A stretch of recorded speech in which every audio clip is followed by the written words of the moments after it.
న్యూస్కి స్వాగతం.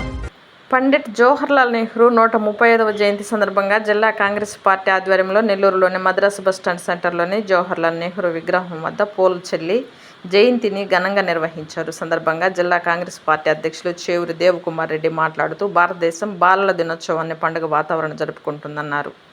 ఈ దేశానికి దిశ నిర్దేశించిన వ్యక్తి పండిట్ జవహర్లాల్ నెహ్రూ అన్నారు. ప్రజల కోసం నిరంతరం కృషి చేసిన మహానీయుడు జవహర్లాల్ నెహ్రూ అన్నారు. భారతదేశం మత సామరస్యం, మత సమైక్య కోసం పాటుపడిన గొప్ప వ్యక్తి అన్నారు. ఆయన జయంతిని భారతదేశ వ్యాప్తంగా ఘనంగా జరుపుకుంటున్నారన్నారు. సామాన్య పేద ప్రజల కోసం, వాళ్ళ అభివృద్ధి కోసం పాటుపడిన వ్యక్తి అన్నారు. ఈ కార్యక్రమంలో కాంగ్రెస్ పార్టీ నాయకులు, కార్యకర్తలు అధిక సంఖ్యలో పాల్గొన్నారు.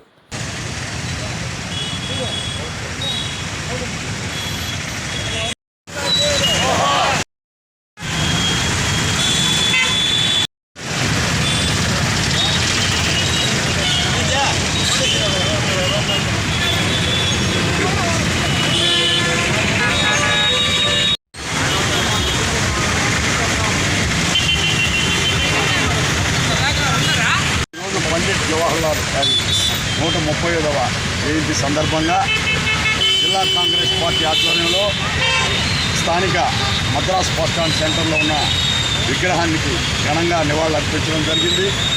ఈరోజు భారతదేశం అంతా కూడా బాలల దినోత్సవంగా జరుపుకునేటటువంటి పండగ రోజు ఇది. ఈ నెహ్రూ గారిని గురించి చెప్పాలంటే ఈ దేశానికి దశ ఈరోజు ఈ అభివృద్ధి కార్యక్రమాలు జరుగుతున్నాయంటే పంచవర్ష ప్రణాళికతో మొదలుపెట్టి ఈ దేశం కోసం, ఈ దేశ ప్రజల కోసం సెక్యులర్ దేశంగా రూపుదిద్దేదానికి ప్రయత్నం చేసినటువంటి పండిట్ గారు ఈ దేశానికి చిరస్థాయిగా అందరి మనసుల్లో నిలిచిపోయాడు అనేది వాస్తవం. పండిట్ నెహ్రూ ఈ భారతదేశానికి మొట్టమొదటి ప్రధానమంత్రిగా, ఈ భారతదేశంలో రాజ్యాంగాన్ని ఏర్పాటు చేసే బాధ్యతని బాబాసాహెబ్ అంబేద్కర్ గారికి ఒప్పచెప్పి, అదేవిధంగా ముస్లింలని, హిందువుల్ని ఏకం చేసి ఈ భారతదేశాన్ని నడిపించినటువంటి సందర్భాన్ని మనందరం కూడా గుర్తుపెట్టుకోవాలి. మత సమగ్రత, మత సమైక్యత కోసం పాటుపడినటువంటి పండిట్ గారు, నెహ్రూ గారు ఈ దేశానికి ఎన్నో ప్రాజెక్టులు తెచ్చి మనం బ్రిటిష్ వారు మనకి